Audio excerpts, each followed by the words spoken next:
Good afternoon, everybody. I'd like to call the order of the Reapportionment Task Force meeting of Thursday, June 10th, 2021 to order. Before we take roll, I want to thank you for all coming today and giving up a portion of your Thursday to participate in this amazingly interesting process of redrawing maps. And I'll talk a little bit more about this in just a few seconds. So clerk, could you please call the roll? Ford, Present. Fries, Here. Gums, Here. Kenyon, Here. Martin, Here. Sanchez, Sanchez here. Pepperell, Here. Strathman, Strathman here. Gately, Here. Meyer, Present. Arnold, Shelkey, Here. Afif, Hernandez, Thompson, Here. Rivera, Walter. Here. Thank you. Welcome. And may I now have a motion and a second to approve the minutes from the June 10th, 2021 meeting? Gums Moves? will move. 4 seconds. Seconds? Are there any edits or comments or thoughts on these minutes? If none, Ford, Yes. Fries, Yes. Gums, Yes. Kenyon, Yes. Martin, Yes. Sanchez, Sanchez, yes. Shepro. Shepro, yes. Yes. Thank you. and the minutes are approved. Is there any public comment? Seeing none, is there any online? We have received one letter, which I'll have Karen read out loud for you, that we received several days ago. Yes, please. Dear County Board Chair Parag, I am unable to attend a town hall meeting on redistricting, but I would like to submit the following comments. The maps must be drawn fairly with the voters of Kane County in mind, not cut into bizarre shapes to benefit one political party. My current gerrymandered district, IL 14, is an example of this. I also believe that no district should be drawn based on incumbency. While the board should create districts that are substantially equal in population, it is important that communities are kept whole on a district map. In addition, with the large Hispanic population in Kane County, districts with a majority of Hispanic residents must not be drawn in such a way that they have less representation and cannot elect a candidate of their choice. Finally, the maps must be drawn using the full census data. While the board can tentatively make a start on redistricting using the ACS data, the final plan must be based on the full 2020 census data. More than 60 organizations, including the League of Women Voters of Illinois, the NAACP, and the Mexican American Legal Defense and Educators Fund, all agree on this. Thank you. Cheryl Joan Daz from Batavia, Illinois. Thank you. Thank you. And I believe, do we have to vote to put that into the record? Is that correct? I would request unanimous consent to place that letter on file. Thank you. I'll second it. Very good. Do I hear any nays? Please put the letter on file. So now it's time for my brief comments because I want to obviously go into the map. I've heard a lot of feedback, both from the community as well as from members of the board and a couple of community members who are serving on this task force. From what I've heard from the community who have been paying attention to this map drawing process, as painful as it may seem for many of us and as challenging as it appears, certainly from my vantage point, to make sure that we have a satisfactory map, the community is supporting this process. They're telling me that this is probably one of the most transparent map drawing processes that they've ever seen. They've become engaged. They have become interested in what we are doing. So they applaud all of you for going through all of this. So I just want to let you know that that is truly what I'm hearing from the community. I'm also hearing from, as I mentioned, board members regarding their concerns for the district, and we're trying to be as responsive to you as we possibly can by hearing your concerns and truly listening to them. But I want to share with you, as you're becoming aware, that when we move one portion of your line or a precinct, you don't stand alone, that it will impact everybody else. So today, I want to let you know that as we take a look at your maps, we're going to be pulling out any conversation we're going to be having about Aurora. We're going to be meeting with Aurora, I believe, hopefully next week. We'll arrange the schedule tomorrow at everybody's convenience. We will be scheduling an open board meeting that is simply to talk about Aurora only, to bring you all at the table. With Roger and with Josina, I'll make sure that we schedule it according, that works for them as well.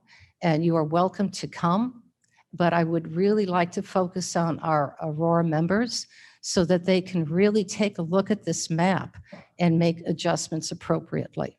I've just today then also spoke just 45 minutes ago with some of our members from the Elgin district, why not as their concerns are not as complex as those in Aurora. I'd like to bring them to the table as well with a separate meeting, another special board meeting to have it open so we don't break the Open Meetings Act, to have that same similar discussion to be able to tweak their concerns out as well. And some of their concerns simply are a precinct by precinct basis. So they'll be clear and open for that so that we can bring that adjusted map back to you when we meet again on July 8th. Good. So this version is going to be changed organically by you. And I want to say that we're going to try to give you what you want, but we're going to have to give you what the community needs. And I can't say it much more honestly. We've got voting rights districts that have to be protected. Yes, Mr. Martin. Will the agendas give indication as to which geographic area is big? Absolutely. Okay. Absolutely. Okay, thank you. Yeah, that'll be Well, clear. if I wasn't in Aurora, if I wasn't in Elgin, Yeah, no, that'll happen. thank you. Yes, Just sir. a follow-up to that, when you say Aurora, is that the task force members or task force members plus board members plus interested parties? All of the above. All of the above.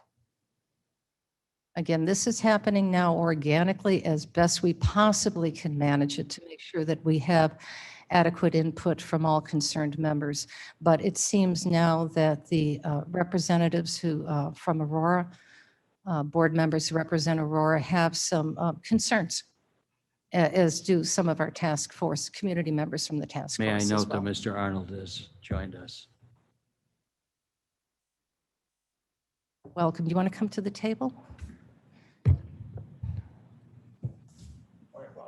Oh, that's right, Steve. Those seats are only for decoration.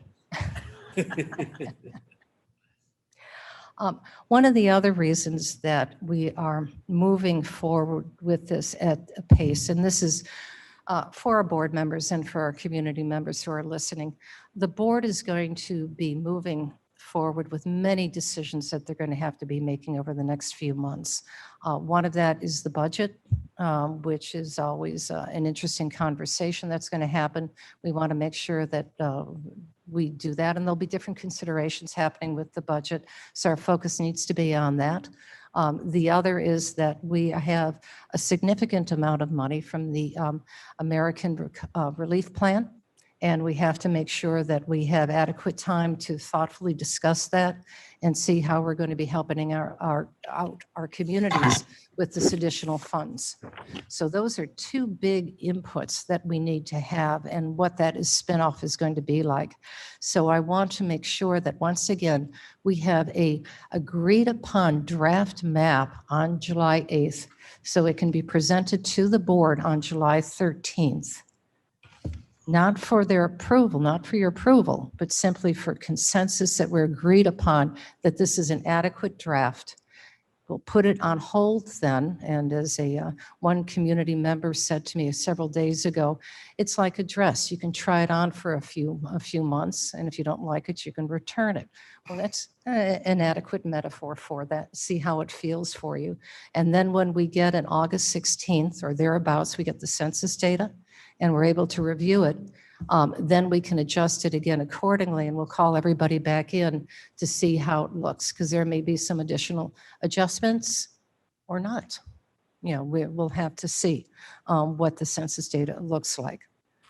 So we're going to get as close as we can to having a game plan with this map, put it on hold until we get the actual data, and then move it forward.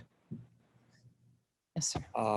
As you noted, many of the comments, I think, revolve around divided precincts.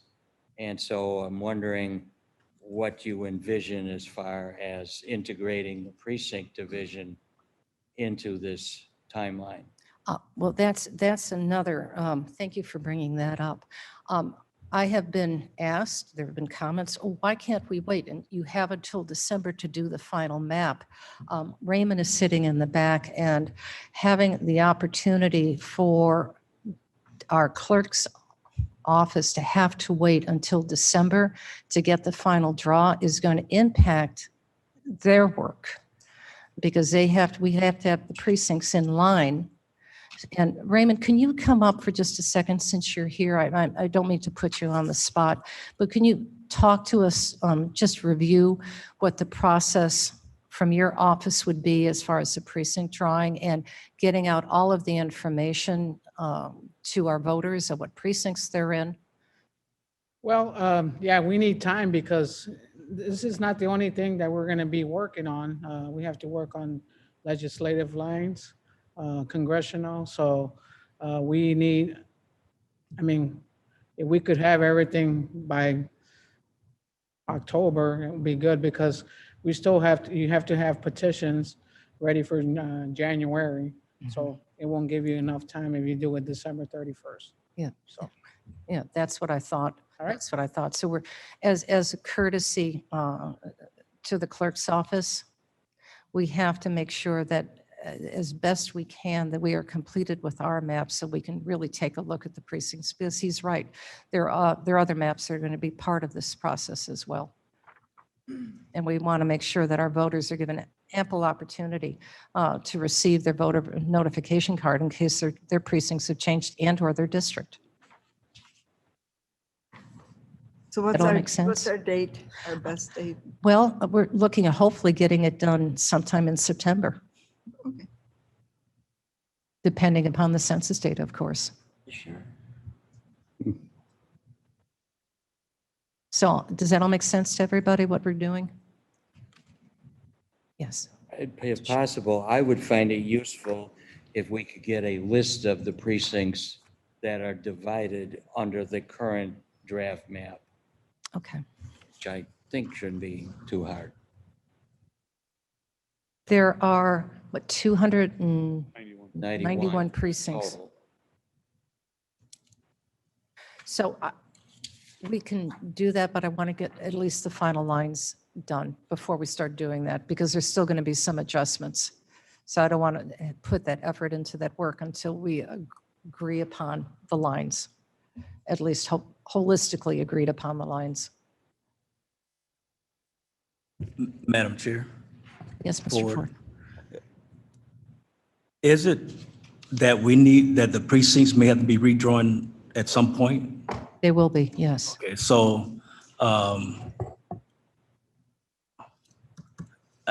don't know how much we need to even I think that's the problem now. That's a lot of this was focused on the precinct with some of the boundaries.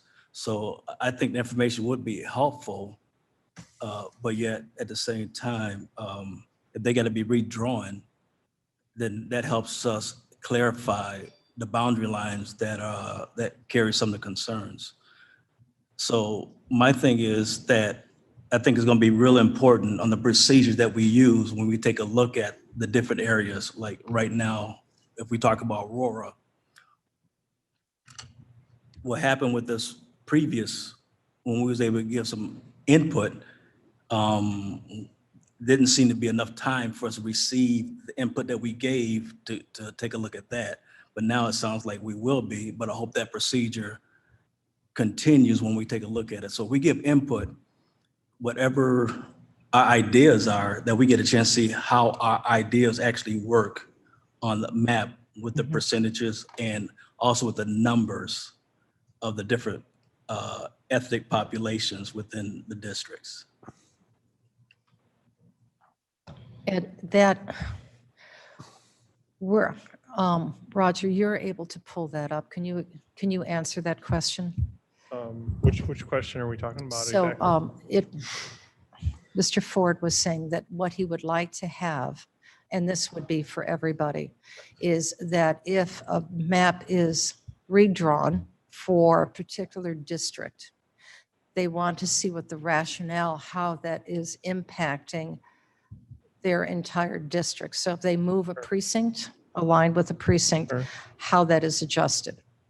Yeah, so the populations that are in your district are being looked at as ethnic and racial makeup of a precinct or a population. And then as you're moving the population, you would see the ethnicity change, as you move. So say you move a district in that has, non-Hispanic, right? So it would increase your non-Hispanic voters, and obviously that might have a conflict with the Voting Rights Act district. So those are some of the concerns, the things that you would see.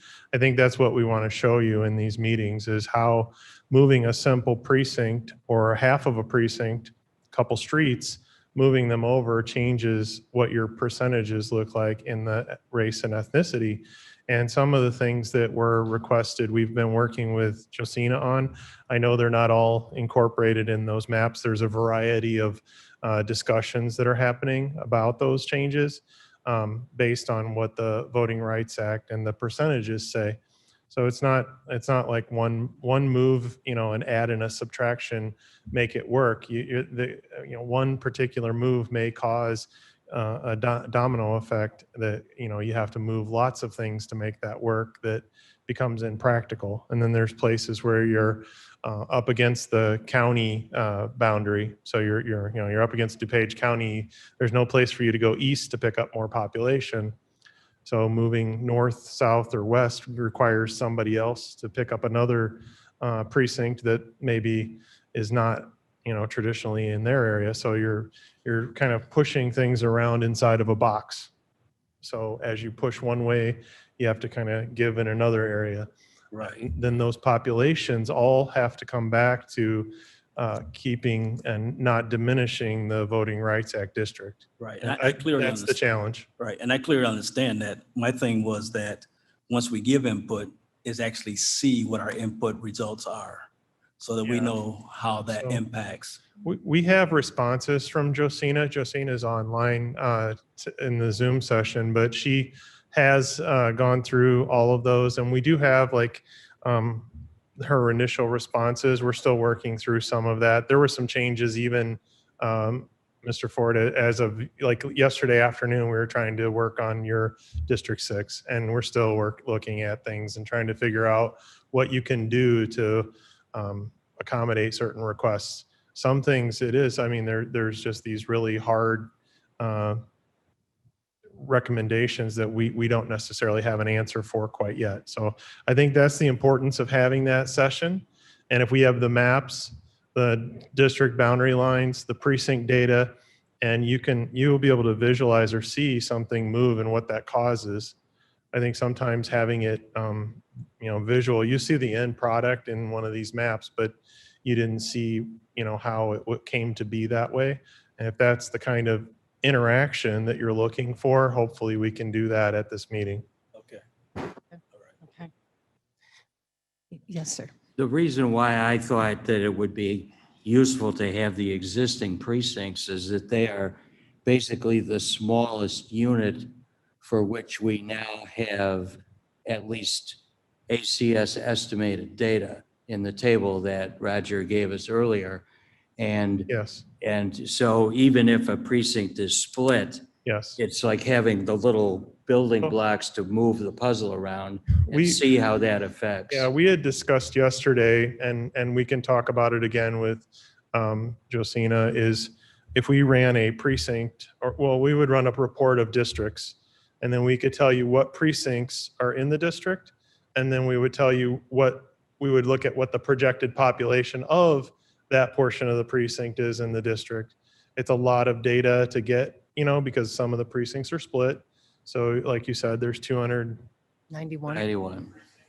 If you have, I don't know how many split, it's a table with probably 500 rows in it. And, you have 24 districts, and each district has their precincts or split precincts in it. Probably the more difficult challenge would be putting the population with the split. And we can work with Josina. I think for this meeting, I can speak for maybe Josina. We didn't have enough time to render that. We got the maps from the feedback, and I know that all of that even was a challenge to get, back and forth. But the precinct data is out there. We have all of that. That's obvious that we have it because we run the elections. Can the maps show the existing precincts? Yes, we don't have any different precincts than what we had at the last election. So, and there's the Aurora precincts that were brought in to the county through the consolidation of the election commission into the county. So one of the interesting things is if you look at the map in 2011, that was Aurora wards and precincts. So they're labeled a little different than when we brought them in. We gave them, it's a ward like 01, P01. So it's a little different. You have to kind of translate a little bit, but they should have logical kind of connections. My understanding is that currently, and Raymond could probably answer this, is that they have not renumbered them, but they are shown distinctly on Yes. the county map as whatever it is. They're a W for the Aurora ones. It's a ward number, and we carried that over. So they're not Aurora, like the label for Aurora precincts and unincorporated Kane County or AU on the map. And on here, we're doing a W for the ward and precinct. So I think that's correct, right, Raymond? Yes. That is Thank you. correct.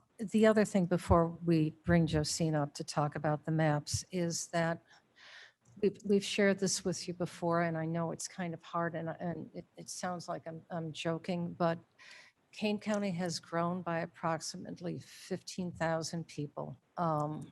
So things are not the same as they were before. We can't take a look at what voting districts were 20 years ago or 10 years ago.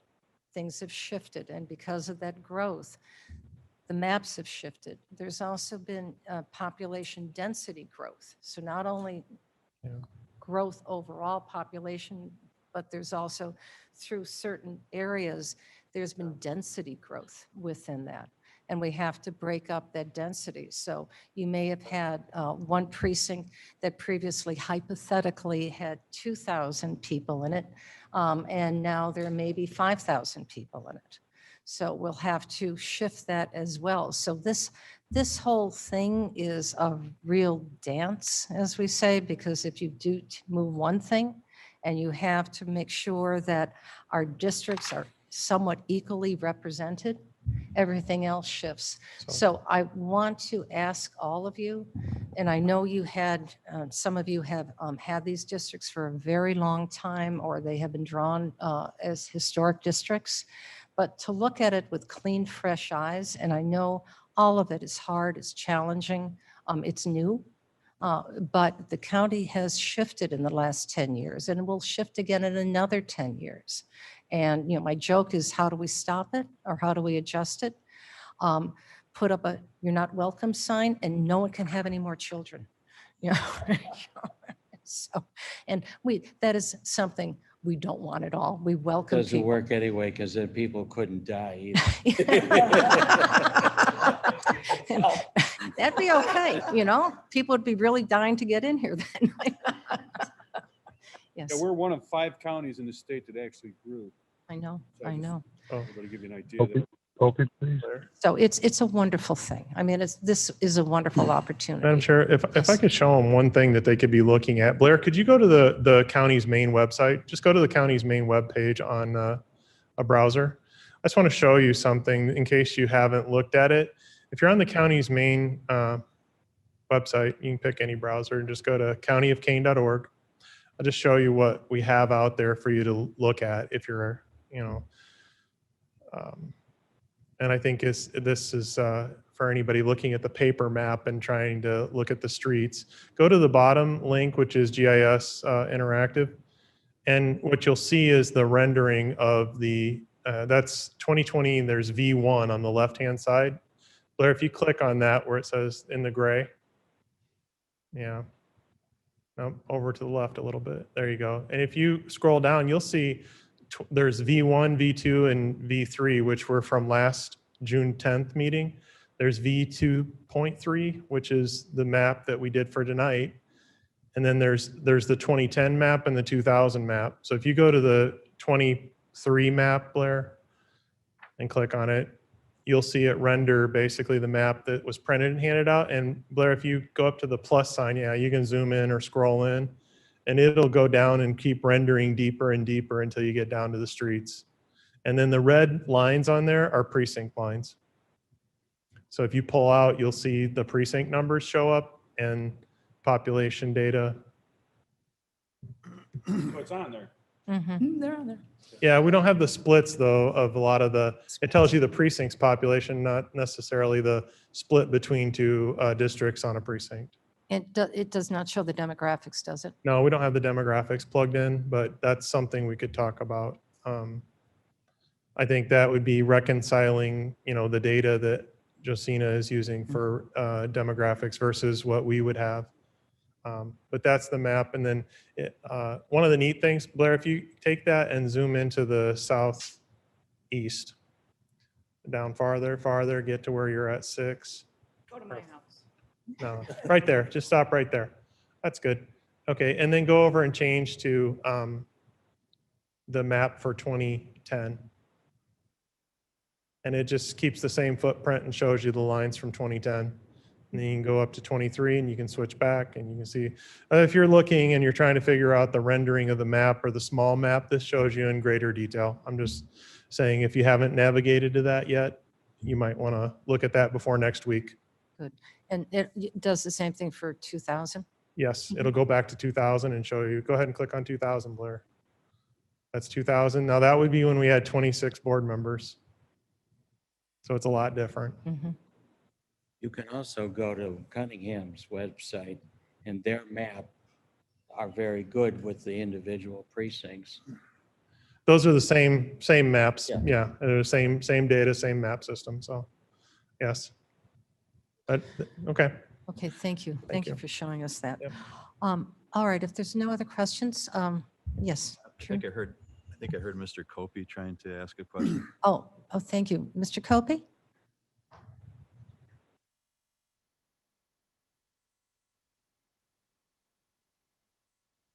He signed off. I heard. There you Yes, are. ma'am. I'm sorry. There I you are. forgot. Hi, I hear you. I'm sorry that I forgot this was not a board meeting. I'm out of line. We can barely hear. Yeah, Tom, could you speak a little louder again, please? I says I forgot this was not a board meeting, but a committee meeting. I defer. I'm sorry.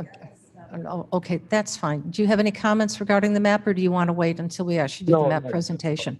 No, Okay. I'm perfectly fine. Thanks. Okay, very good. All right. Now, I would like, just as an overview, because we're getting close to really figuring this out, but I would like to take some time just to once again review what the voting rights districts are, especially for our representatives who are talking about their voting rights districts and how it's going to impact us all. So Phil, could you come up and share your information?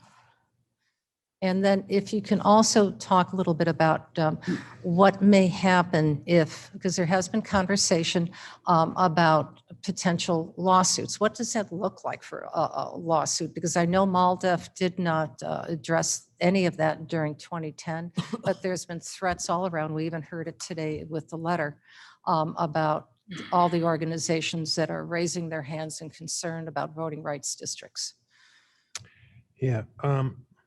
Let me kind of start there. Maybe that's the easiest place to start. Section 2 litigation. You're right. 10 years ago, MALDEF did not sue. King County did not. I don't know how involved they were, but you also have to remember that one of the areas you're talking about is Aurora, and they were in protracted litigation with Aurora over Section 2. So Aurora, which is kind of what appears to be the hot button area from what I'm reading. Could you put your mic up just a little Sorry. bit closer? That's good. Sorry. So Aurora seems to be the hot button area from what I'm reading of the comments so far. That was litigation. Aurora got sued. What happens when you get sued under Section 2? Lawsuits under Section 2, the federal court has jurisdiction, has automatic jurisdiction because it is a federal law. Two things happen. Well, a lot of things happen, but in that case, most likely the state's attorney's office would most likely be hiring outside counsel because they don't, while they're really good, great lawyers, this is not an area of expertise. Two, you would then be hiring experts to defend the Section 2 districts. So it gets, it's not a cheap process by any stretch of the imagination. For example, not that this would be anywhere near that league, but in 1991, I think the litigation over the state map was over $2 million in each caucus. It was $8 million worth of litigation paid to people like me. So it can be very expensive. If you lose the Section 2 case, you're also responsible for paying the legal fees of the lawyers who brought the case. Who would bring such a case? Anybody who lives in one of these districts is eligible to bring such a case, especially if they're Latino and we're fighting over Section 2 districts. MALDEF, that's the most likely group to get involved. No one really knows what MALDEF's doing about the maps these days. They're kind of what we call keeping their powder dry for the most part because no one knows what this data looks like. MALDEF did sue last week on the state map as it relates to the population deviation. As you know, the Republicans filed a suit 2 weeks ago, 3 weeks ago, and MALDEF's filed their own suit this week on those same types of issues. So there is, this is an area ripe for litigation, and it can be an expensive area because if you lose, you end up paying the plaintiff's attorney's fees. I don't know if I have the right to recognize anybody or not. I apologize. The state map was done, signed, and they changed the law to say they could do it that way. So that case, as we lawyers would say, is ripe. But if, like in our case, we have a consensus, but not a final map, do they have to wait, somebody to challenge it, do they have to wait until December to file that lawsuit? Your point is correct. No one would have a realistic chance of filing a lawsuit or, as us lawyers know, you can file a suit for anything.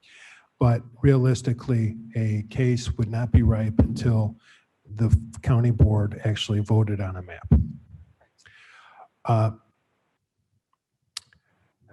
let's go back to section 2. We've talked about it a number of times, both here and at the county board. Michelle did a really good PowerPoint on it. Section 2 districts, I know Josina is using really what is probably the best quote rule of thumb. Sorry if I'm getting too close, and this is, which is 65% Latino districts of total population. How do we get there? With Latinos, we get there mostly because of the fact that Latinos historically have had larger families than white families or Caucasian families. Or African Americans have had that same kind of historical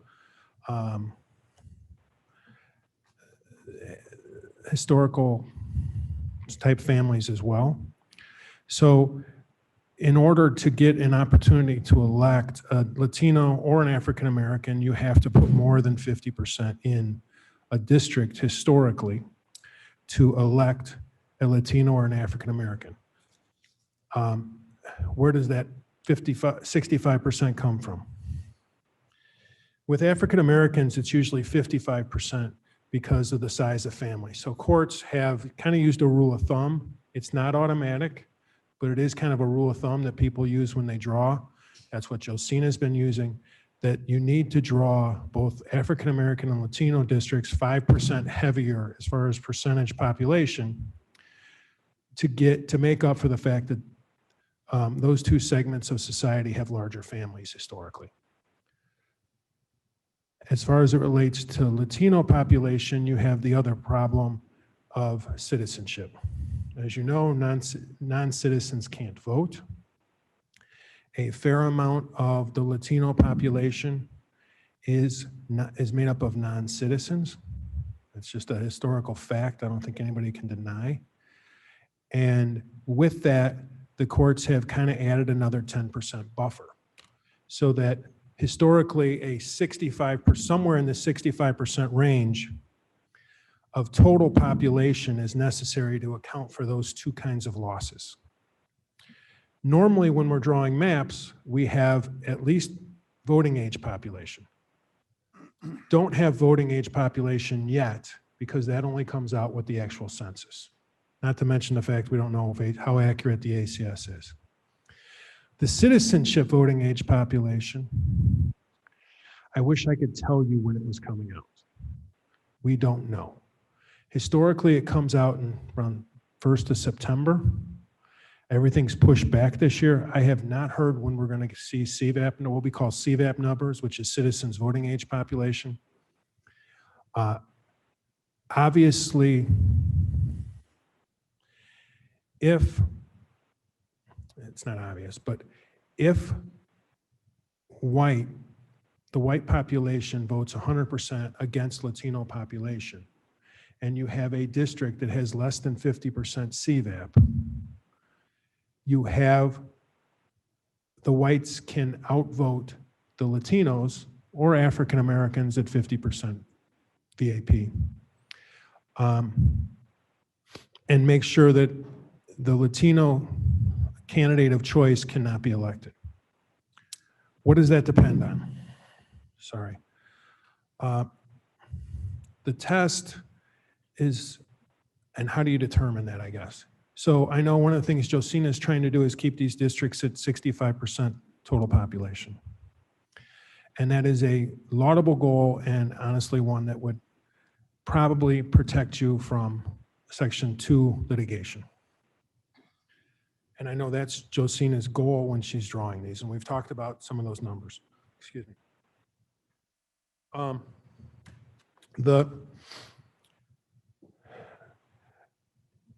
However, that being said, thank you. There are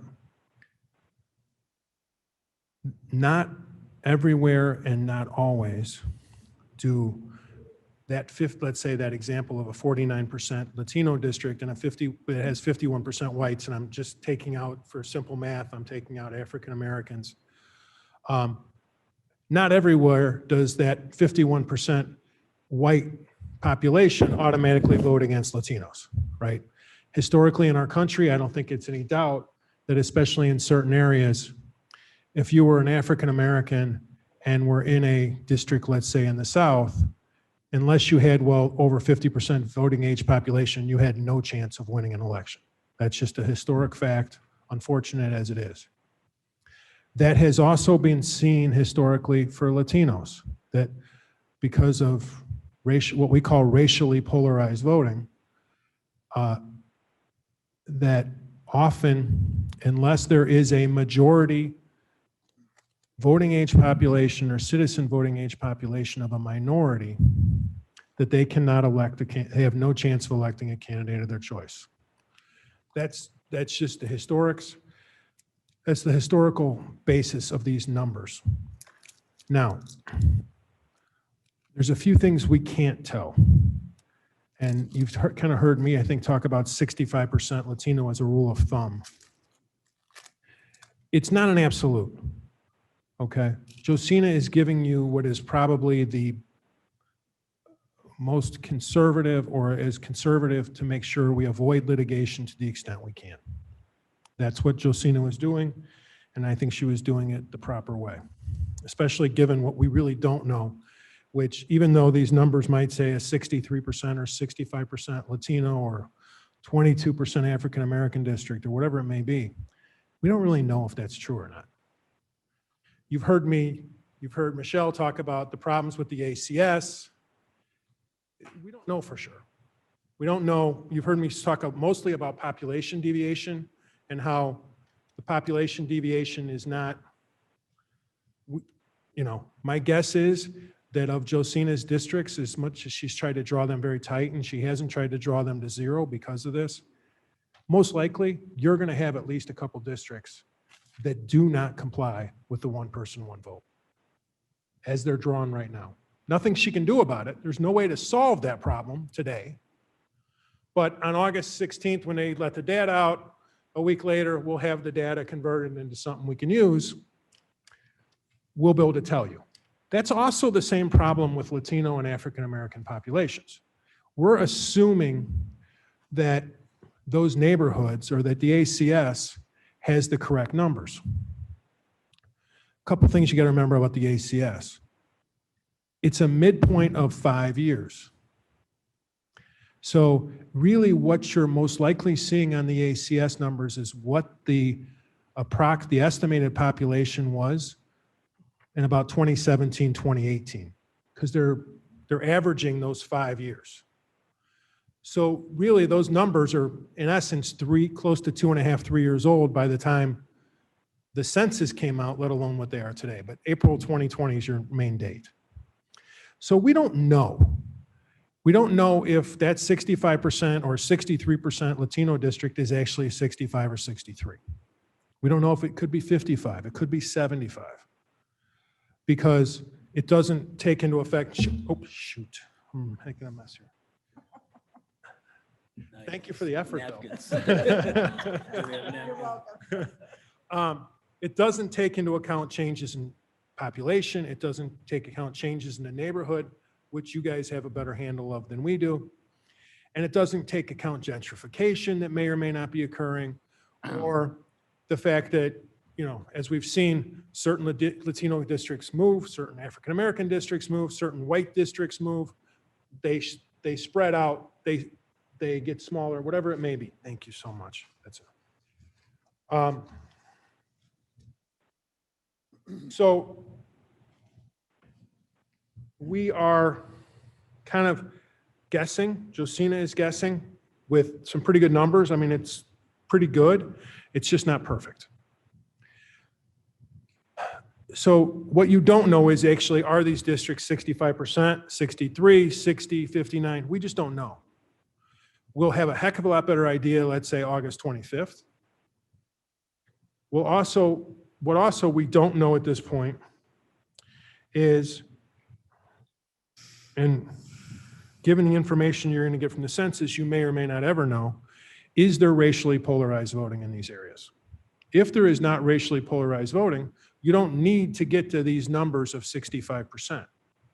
We don't honestly know that. How am I going to, and That's a separate calculation, though. you have two calculations that happen, and it's done with either double regression, which don't ask me how any of this means, or ecological inference. I spent 3 straight days once at Harvard trying to learn ecological inference with the guy that came up with it, and I still don't know how to explain it, so please don't ask me. In fact, it's called King's ecological inference because that was the guy who did it. But the first test you do when you look at a district or an area is there racial polarized voting? That's number one. Number two is,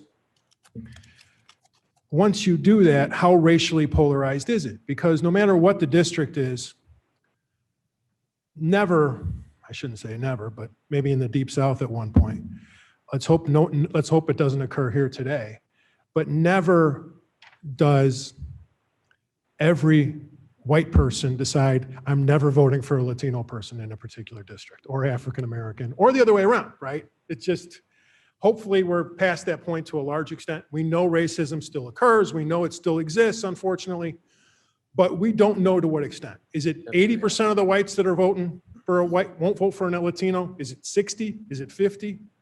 Okay, we don't know that. To give you the best analysis, we would then have to hire someone to do a racially polarized voting analysis, an ecological inference, or double regression. That can be another cost that I think we're trying to avoid by hitting somewhere close to this 65%. That's the goal of what we're trying to do. Bill, whose burden is it to carry that issue if it were raised? Is it ours or the challenger? It would be the plaintiff. Or It whose? would be the plaintiff's burden. Yeah, It's ours. Ours or whose? Plaintiffs. yeah, it would The be the organizations. plaintiff's burden to prove that there was racially polarized voting. It would be their burden. However, if you get in that litigation, if I'm your lawyer, I'm going to tell you, you better do your own analysis and not rely on theirs, right? Mr. Martin? Yeah, please. I talked too long. I apologize. We're having this conversation relative to the Section 2 districts, in my mind, kind of in the abstract, without discussing the fact that we have board members from each of those districts that justifiably understand and know their neighborhoods, they know their constituents, they know how they would like to see things move forward. And that may not, and I'm not saying this to be critical of anything Josina's doing, what the representatives from that district may know and feel to be consistent may not match with what she has kind of generically determined by looking at a computer program. And so what does that do to the board members? And are we indirectly, I mean, are we sort of negotiating in the dark with MALDAF without knowing if they're going to file a suit? We've got board members who certainly are going to know what's going on in their neighborhood. And the obvious conclusion I'm arriving at is, what if the board member's conclusion doesn't match? Who wins that? When we put it together, who wins the court? Whoever has the most votes, Mr. Martin. Sorry, I'm being just facetious. saying I'm sorry. I understand everything you're saying. No, let me try and answer your I feel question. uncomfortable that the board members are Yeah, part of this conversation. Yeah, and they should be, okay? I don't think Josina is saying, and I'm clearly not saying, and I'm hoping no one is saying that local knowledge is not hugely important, okay? I would tell you, though, that I would be, let's just use a bad example or an extreme example, that if we changed a district that we knew we could draw Latino districts at 63 to 65, whatever the number is, and we took one of those and took it down to 53% Latino because we're trying to, I would get nervous. Maybe that's the best way to say it, okay? If you're going to do that, I would probably suggest you do some outside analysis, or have someone do some outside analysis. If you really want to go that low, or now, do I care a lot? I think it's 65 to 64, maybe 63. I think there's ways to deal with that. Now, my fear is we get the real numbers and that 63 is now a 57. I get nervous, right? Well, I'm not suggesting the extreme. I just want to make sure that the board members are given a vital opportunity to participate in this. And I do not too. just become pawns with computer programs. No, and I think, If I may, if I can quickly just address that, Mr. Martin, that's exactly what we're doing. As I mentioned before, we're going to be talking to the representatives of the Aurora area. We're going to be talking to the representatives of the county board members of Elgin next week for exactly that reason. Well, I just want to make sure, as we're talking to them, that we're giving them the potency that at least I think they deserve. And I understand we can't go off the deep end, and we can't pervert a district line just to the whim of some one person, but I just want to make sure that they have input. I don't know people's names on this map. I don't know. So can I ask a question? Like, who's District 3? Whose district is that? Anita Lewis. Anita. Okay, and Anita, I assume, is not Latino. Right. Just by the name, I'm not trying to be. No. Okay. She has currently a district that appears to be 78% Latino and still wins it. So in that district, I would probably be surprised if we found racially polarized voting unless no Latino ever ran against her. And maybe that's true too. But so you can look at some of that past history when we see where we end up and go, yeah, okay. And I think I made this comment about Mr. Ford's district at one point too. He's in a district that is still probably primarily Latino currently. And he's still winning it. Well, my guess is, without looking at the hard numbers, that he is the candidate of choice of Latinos. Ms. Lewis may be the same. So if that's the case, Latinos are still be able to elect the candidates of their choice at lower numbers if their choice may happen to be someone else. It has nothing to do with they have to elect a Latino.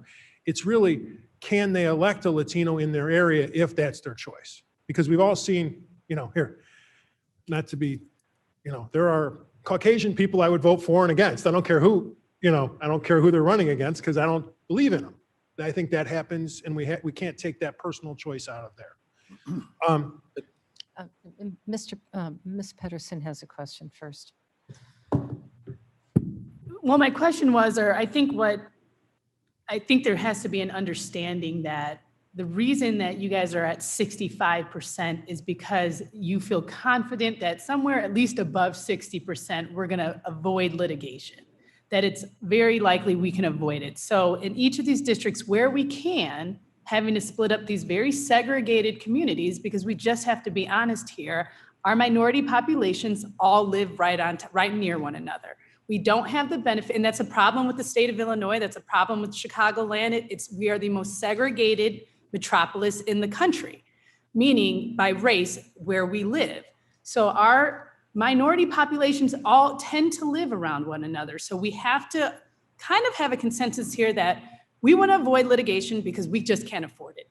Okay. Plus We don't want it. really need to be utilizing our monetary resources for other things for our community than paying for litigation. So I think there has to be some understanding that we're trying to get to this 65% number, which means that lines are going to have to be drawn in these densely Hispanic and Black populations in ways that possibly cut up precincts. For sure, they're going to have to cut up the original precincts that we have, and then determine after precincts how much we have to cut up neighborhoods, because we need to stay around 65%. Would that be fair to say, because we're trying to avoid litigation?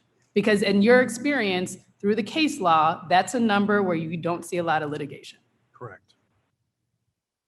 Okay. That's, and that is a true statement. That's why Josina drew the way she did. We've talked about it. I think at one point, I think district, I forget which district it was, we had some incorrect numbers from the census originally on one of the early maps.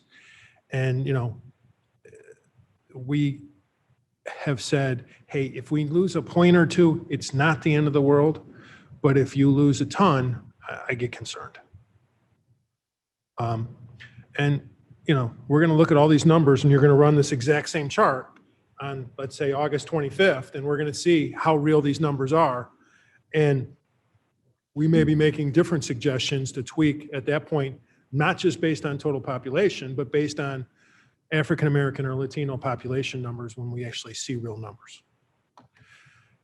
And, you know, here's the other problem, and I talked about it before, I think. The ACS is probably, the place it's the most incorrect is minority populations because they're smaller sample sizes. Okay.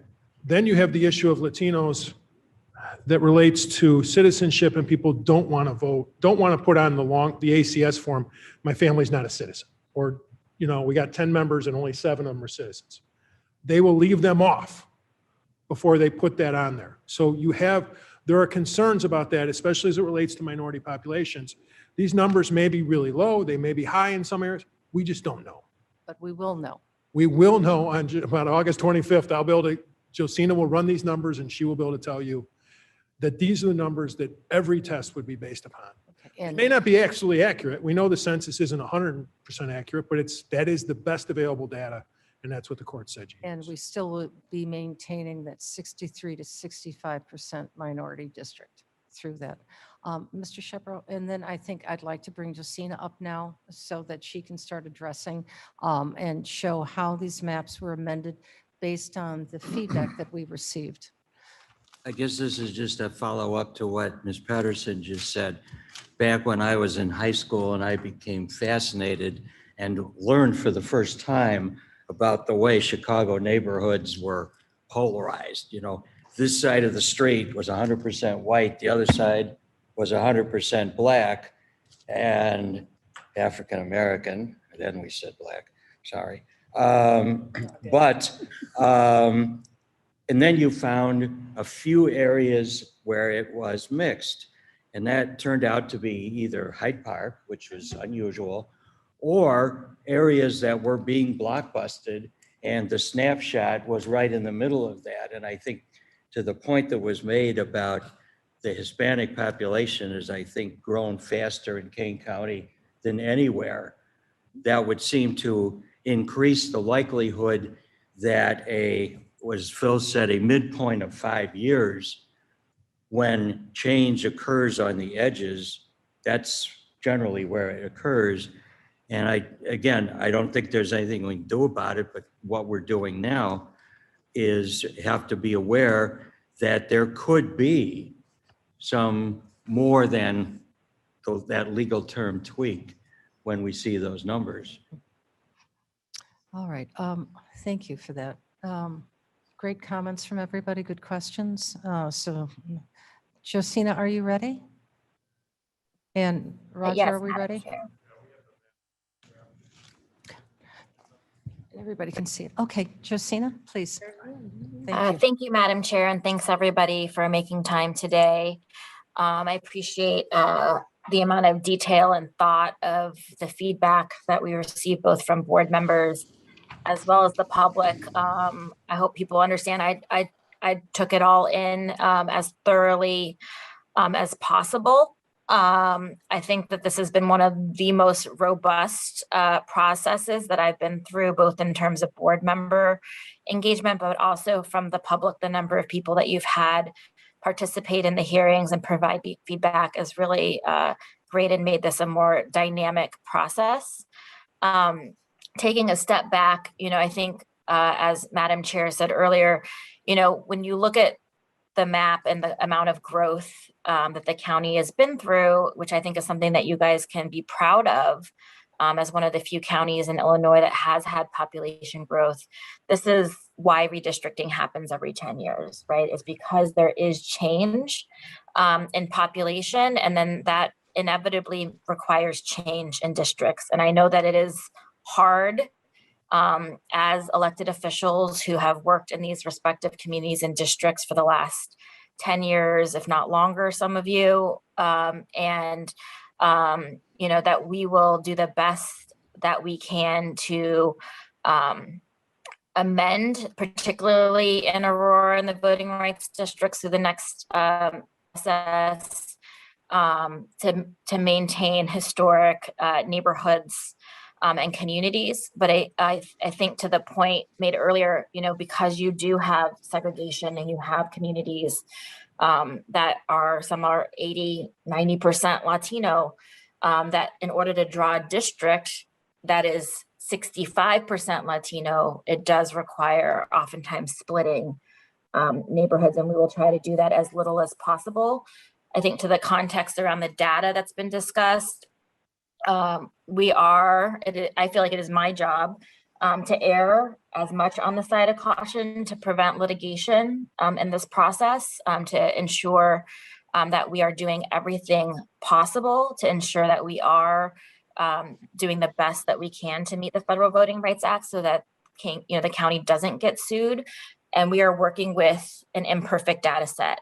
And so as we go through this process, certain things that may not seem possible now, because we are trying to be as conservative and cautious as possible, may be more possible once we have the real data. If there are things that I say, don't look possible or I would be cautious to do right now, also know that that could change once we have the real numbers and we're able to work at a more finer level. So I know that we will be talking about Aurora and some of the other voting rights districts later in the process, but know that we will do what we can to preserve historic neighborhoods the best that we can, and that we will continue to try to have that conversation. But that there are trade-offs in those numbers that we will have to have deeper conversations around. This map does reflect at least one change in the Aurora area, which is the ward that Commissioner Ford asked to have added to the district. And the initial feedback was to try to increase the Black population in the district, which we originally were able to get up to 14%. And then by adding the ward that was requested, it did bring the Black population down to 12. So those are the kind of trade-off conversations that we'll have to have when we talk particularly about Aurora. And I look forward to having that conversation and trying to do this as dynamically as possible so that we can come to the best result.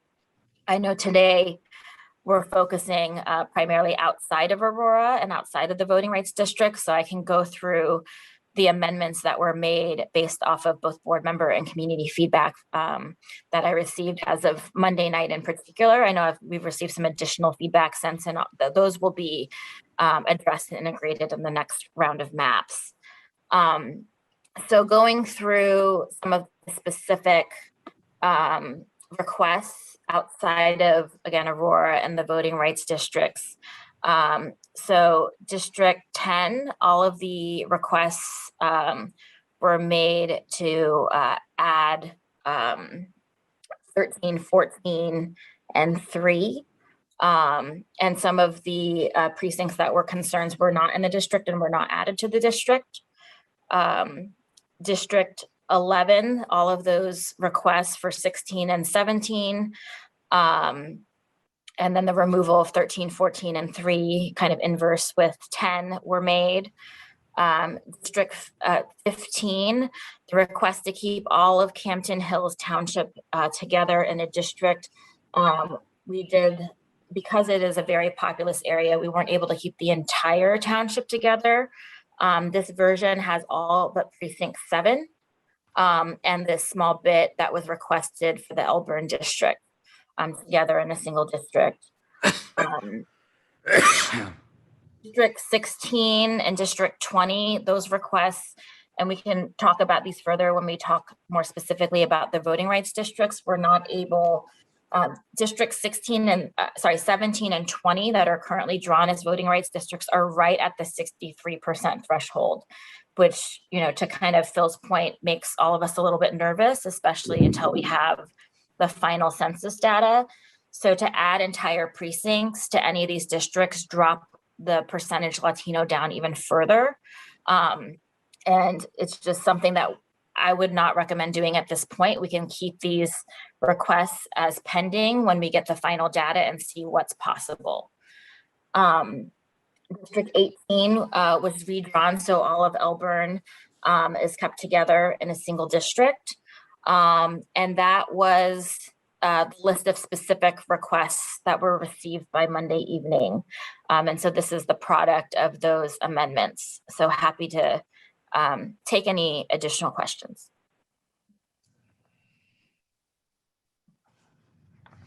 Does anybody have any questions? I don't see any hands up. Madam Chairman, this is Alan. Yes, Miss Allen.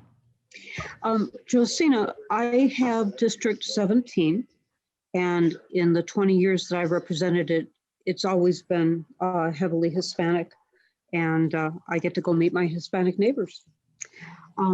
There are a couple precincts that were split between 20 and 17, and I just wondered, did you split those because you were trying to keep the Hispanic numbers at a certain place? The splitting of a couple of those precincts just didn't make any particular sense. Is it possible to talk with you, and as opposed to doing it in a board meeting, to talk to you and just ask if that was the reason that you did those splits?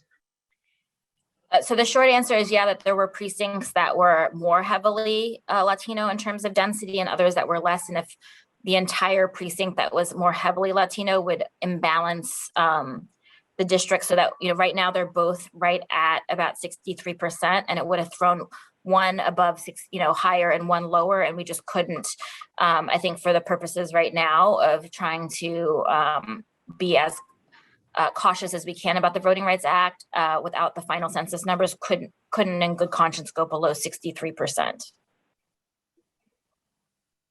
Okay, thank you for the explanation. That helps.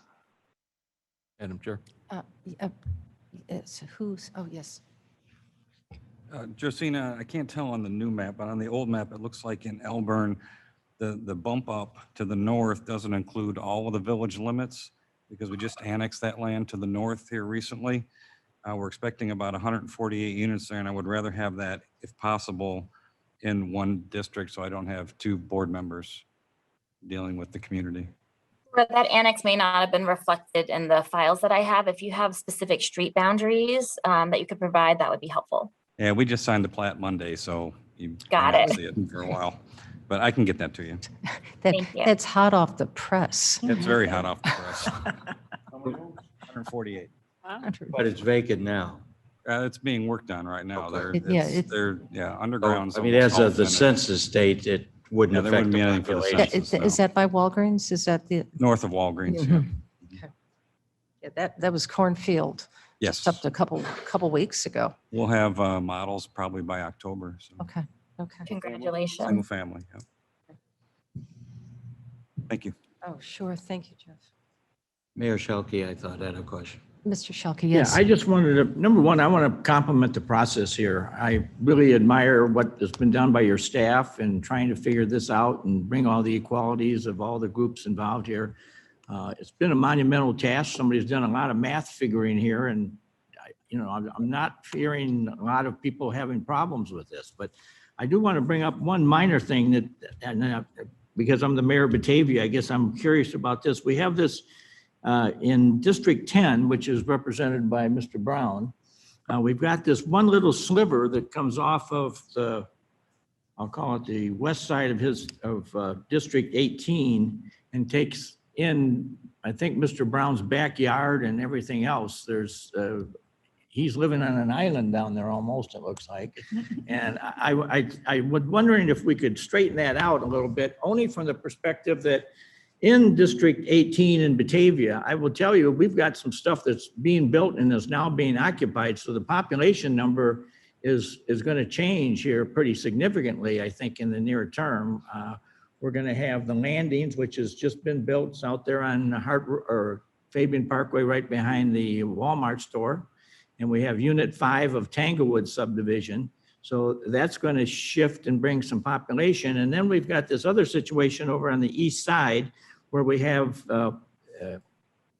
Prairie Commons, we call it. It's right there on the border of Fermi Lab on the east side of Kirk Road. That's 242 townhomes that are now being occupied. So that's going to, Batavia's numbers are going to obviously increase here a little bit. And I think if you allow us, we can maybe fine tune this so that we can maybe make it somewhat between 18 and 10 and maybe District 2, we can adjust things a little bit and make it more equal for everybody involved. Because I'm not sitting here making this up that I got all this new population. I got it literally on the doorstep. They're moving in. Landings is under, taking occupants right now. And the MI Homes out at Prairie Commons is selling them about as quickly as they're all attached townhouses out there. And it seems to be driven in large degree by what's happening at Fermi Lab, where there's this new accelerator under construction. We've got foreign countries coming in and buying these townhouses, and all kinds of different scenarios are happening out there. So I've got a very, what do I want to say, loose population thing going in Batavia, because we're getting more and more people all the time. And it's already been said, Kane County was one of the 3 counties in 3 in the whole state that showed 5 in the whole state that showed population increase. But we've got some pretty good population increase going on here. So I said you got to close those doors. Phil is up at the podium, so he's, I think he's got some comment on that. Yeah. Here's the thing that we all have to just keep in mind, I guess.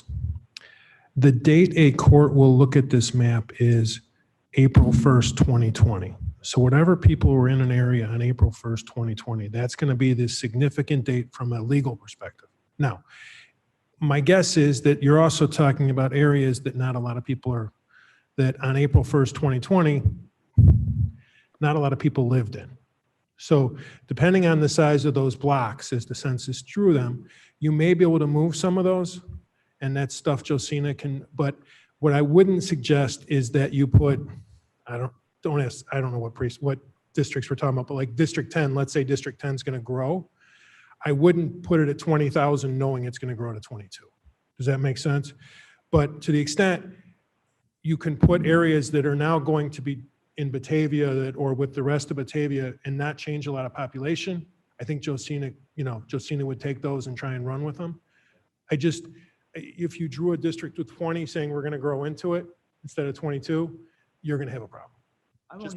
Just wanted you to know that. We've got, I've got the population in there right now, some of it's moving in the next 3 weeks. But I mean, we've got this stuff that's just arrived, I guess I would say, and it's going to skew the map here. I think to some degree of a year from now, because it will be out of whack again if we allow. It's clearly going to be out of whack by the time it's enacted. Okay, no doubt about it, right? I mean, there are areas that are growing and they're going to be out of whack. You put 1,500 people in a district, 1,500 people moved in the last year and a half, the map's out of whack. But there is a kind of steady date of the date of the census that we all have to work with. I appreciate that. I let Mr. Brown speak on this since this is his district. And to kind of piggyback on what Mayor Schalke just brought up, and I understand the dates we have to go by and the hard work everybody's put into this. Mr. Martin and I met with Mr. Fonstock and went over a couple of things that we'd like to see done, where we kind of jogged around to his south and my north, and that was accounted for and accommodated. So I appreciate that. But what happened in the meantime is, as Mayor Schalke just pointed out, where I'm at, and I'm District 10, where I'm at, it almost looks like Drew Fries now comes down and touches my property line to the very north. So he's my neighbor now. And you took away everybody to the very west side of me there in precinct BA 16. So if there's a way we could, and I understand the complications you run up to. So as we move forward, as we're tweaking things, if there's a way we could put back in BA 16 into District 10, and maybe even possibly, because I'm sure Drew would appreciate eliminating that finger that comes off to the west, kind of box out CB 10, District 10, box out a little bit better there to incorporate BA 16 and that finger that Drew is coming into Batavia on. I understand the complications you run into when you add that back in to 10. You're now maybe stretching the population, so now maybe you got to take something out again. I don't know, but those are, I guess you could say, my wishes. No, I And appreciate that. And just, so you're, 10 is already 2% above deviation. So adding those precincts is possible, but then I just need to understand where we would lose what we would take out. So again, if you want to provide some specific recommendations, and both in terms of where you would like to see add addition, but also then where you would instruct to take off, and whether that's in agreement with your neighboring district. Right. We can have that Understood. conversation. Okay, I'll take a look at that. Thanks. And I know that area very well because my precinct is right there. So, Madam Chairman. Mr. Frost, welcome to my neighborhood. San Batavia's half, we're very pleased to have Mr. Martin and Mr. Fraz and everybody, more voices for us, the better off we like it. So I'm not arguing any of their presence. It's just kind of straightening it out, the thing, so it works a little bit better. Sure. Who was speaking? Deborah Allen. Yeah, Miss Allen? Thank you, Madam Chairman. Josina, is it possible to get some of the population numbers that you are using for particular precincts? Could you share those with us? If we gave you a list of ones where we're trying to figure out the numbers. The total population of precincts? Yes. Sure. Great, thank you. Ms. Gumps, I think you had a question?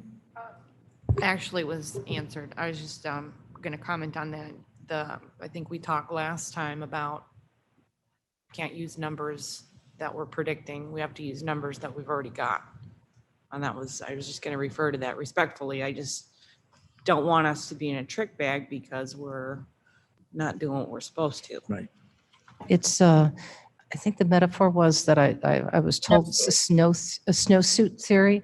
You can't buy a snowsuit for your child, as you always do, a couple size bigger, or boots, because you know they're going to grow into it. It's never works. It's a perfect fit. You got to have the perfect fit. Mr. Frost? Yeah, I just want to say thank you to everybody. It seemed like up until today's meeting and the events that took place on Monday with some of us coming in and meeting with Mr. Fonstock, it just seemed like we felt there was something missing, and I think we've filled that gap.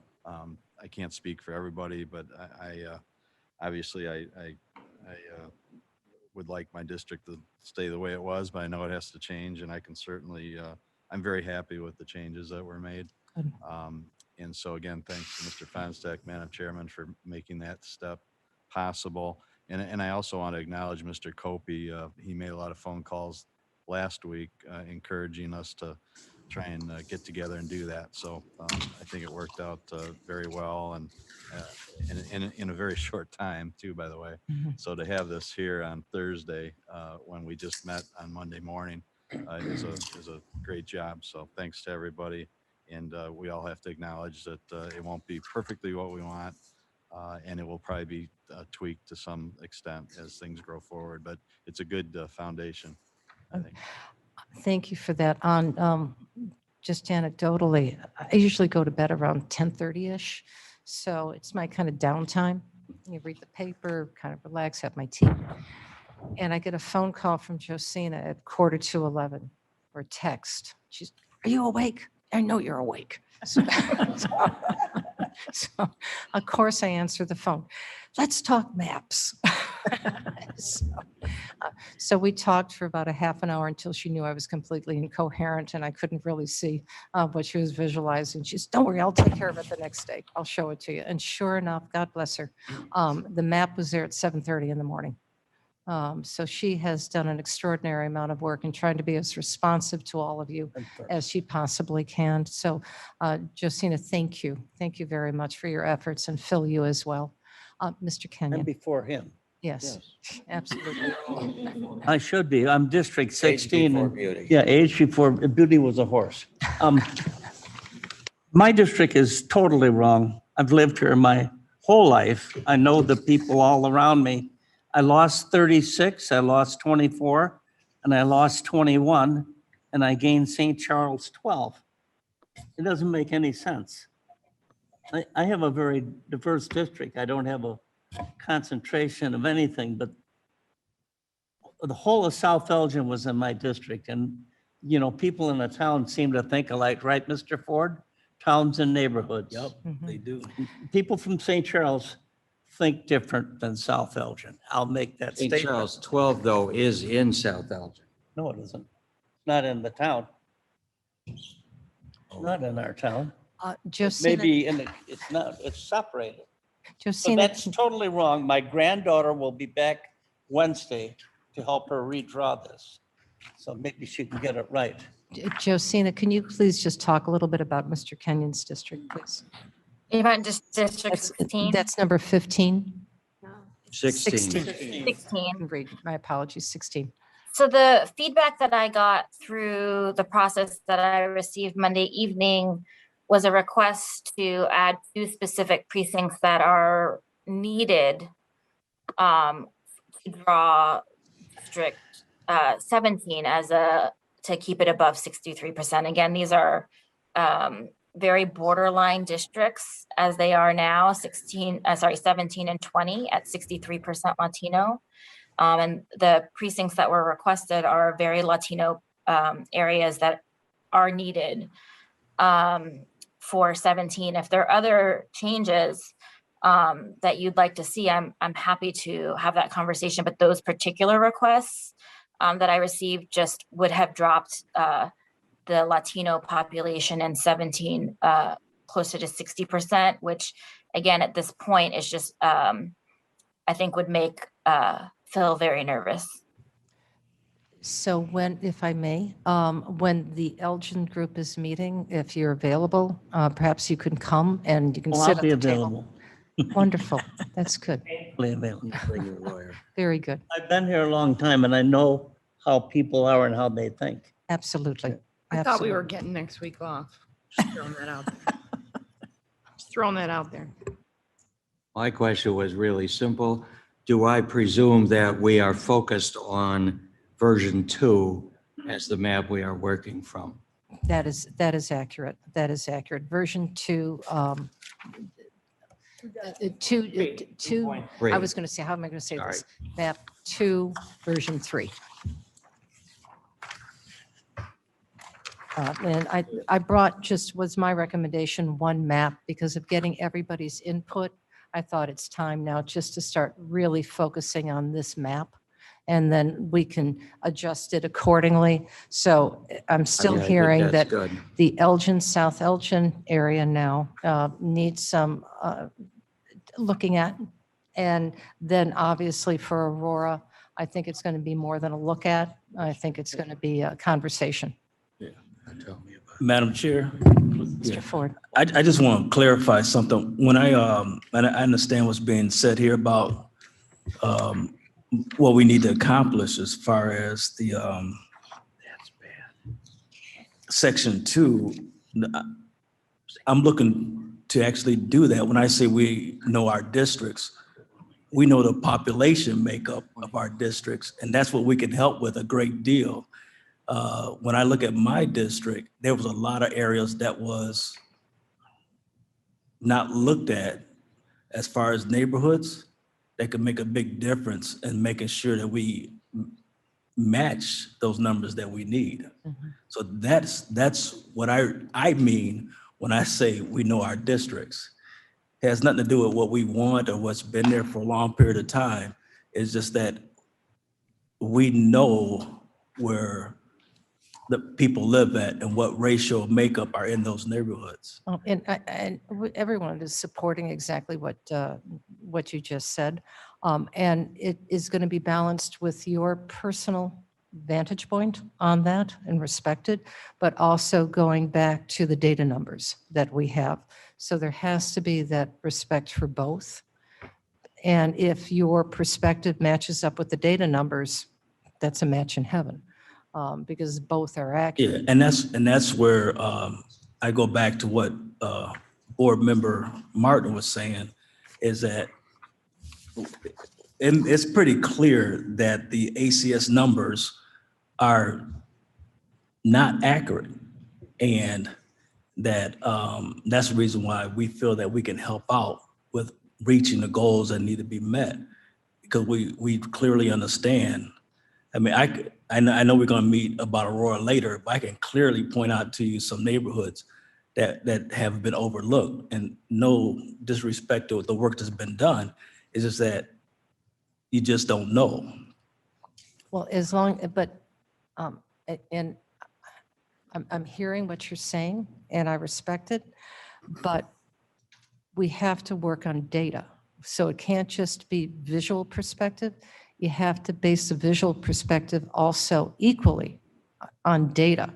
And if, for instance, if there was a precinct, and I think that's happened with one of the requests of a precinct that we did literally yesterday, it turned out that that precinct was 75% Caucasian. Even though that neighborhood, that specific neighborhood was African-American, but the precinct as a whole had a propensity of being Caucasian, majority Caucasian. So those are the kinds of draft numbers that as we reflect on those maps, we have to evaluate and take a look at, because unfortunately, the data is, even though it's ACS data and it's not going to be as accurate as the census, it's the numbers that we have to use. And those are quantifiable numbers that we have. And we can take a look at that. And maybe the count was not correct, but if it's correct from 2018 over that 5-year average, it's the numbers that we have. So I'm hearing you. There's no discussion of argument with that. But we also have to use data. No, I have no problem with using the data. What I'm saying is that there's areas that we can take a look at neighborhood-wise and even use the data within those neighborhoods. Oh, absolutely. And take a look at absolutely. And take a look at those numbers. And I really think that we can help out a lot more than we have been able to with trying to meet those goals. Oh, well, you're going to be having a wonderful I just want to meeting. clarify what I was thinking when I said when we know our neighborhoods. So unfortunately, I'd hope to give everyone next week off. But it'll be just one day, one day for a couple of hours. Ms. Strathman? Yes, Strathman here. This is really good information on this sheet, except that I would like to see the population numbers on this sheet as well, both the existing and the new, so that we can have an understanding of some of so when we're talking, and trying to figure out what you're doing and why you're doing it, how the numbers. That's a very reasonable request, and Josina can easily add that to the chart. That would be It was wonderful. just, and I guess the question I would ask for Josina's sake is, are you looking for the total population numbers, which I know you're looking for? Yes. Are you also looking for the numbers, because she can print it out, she can also give you hard numbers on the demographics, or is the percentage enough? Because I want her to give you what you're looking for. I appreciate that. To me, if we have the percentages, that, it's pretty easily to. You can do it. It's not hard math, right? No, it Even isn't. for me.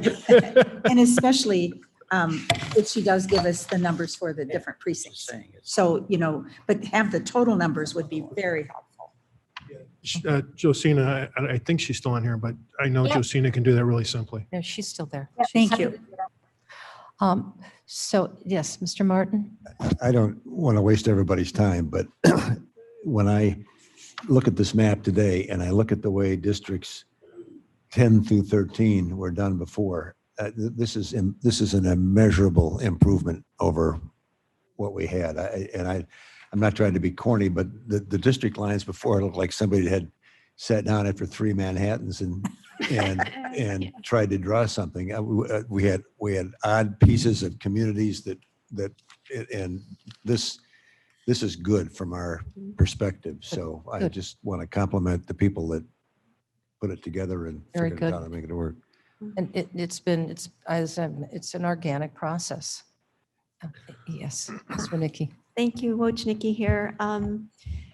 I want to thank everybody who worked on the map. I totally agree with Mr. Martin. The original map was sort of a shocker when we all looked at it. But I do want to thank everybody, but I especially want to thank Roger because Roger probably knows this entire county better than any of us here. And he took the time Monday to meet individually with us and absolutely understood our neighborhoods, on the south end and the north end, and our communities, like what's in the center, County Board 15. I'm not entirely happy that Campton 7 is moved into County Board District 13. Campton 7 is one of the largest precincts in Kane County. I believe it's the second largest precinct in Kane County. Probably needs to be split, but perhaps that can be tweaked out a little bit. I'll speak with Josina and Roger and see. But thank you. It is far, far better. Thank you. Good. Yeah. Very good. We're designing a house we have to live in for 10 years. I just want to be clear. I wasn't being critical of this process when I said it looked like it was put together by people who had too many cocktails. I was talking about the 2010 or 2011 maps, which were just kind of bizarre, I thought. You probably were having cocktails. All right. Are we all good? Is everybody fine? Wonderful conversation. I'd like to see if we can call this meeting to a close. And next steps, before we do, we'll be meeting with representatives from Aurora. Next week, we'll be meeting with representatives from Elgin. If any of the board members would like to meet separately or as a small group, please arrange those with Roger. I will not be here next week. I'm afraid I am. I'm asking you to go back to work. I am going to be taking a few days off. I'll be back on Friday. I'm going to be hiking, so I can't even say that I'm going to have any kind of phone coverage. People are saying that'll be a good thing. But I will certainly be back the following week and dive back into the maps. So Josina, thank you. And Zach as well, thank you very much. Phil, appreciate all of your good words. And Roger, Roger's going to be gone tomorrow. I believe he's taking a 3-day weekend, well earned. He'll be back on Monday. So, but I will get with him shortly before we leave just to find out what it's convenient for him. And then we'll, because you'll be gone tomorrow, I'd like to schedule those meetings tomorrow. So I'll be working with Jane to do that, to send you out the invitation. So if you have any pressing issues, if you could maybe quickly talk to each other right now and have one spokesperson, and then let me know when would be convenient for your areas to meet. Okay, so maybe Tuesday or Wednesday. Is that convenient for you, Josina? Muted. Josina, you're muted. She's muted. There you go. Tuesday or Wednesday, I will make time. Wednesday is terrible for me, Ron. Tuesday afternoon is preferable for me. Okay. But I will make time. Well, that we're going to find out in just a second. How about Wednesday? What is your schedule on Wednesday? Wednesday, before 1:30 is preferable. All righty. So in the morning? Yes. Okay, perfect. Wednesday afternoon after what time? 1? Oh, before. I mean, Tuesday, I'm sorry. Tuesday, yes, after 1 would be preferable. Okay, perfect. All right, thank you. Thank you all. Looking forward to it. Okay, as they are. All right, thank you, everybody. May I please have a motion to adjourn? Let's all go to Elburn. I move we adjourn. Do I have a second? No, I didn't. We're adjourning right now. Could I please a second?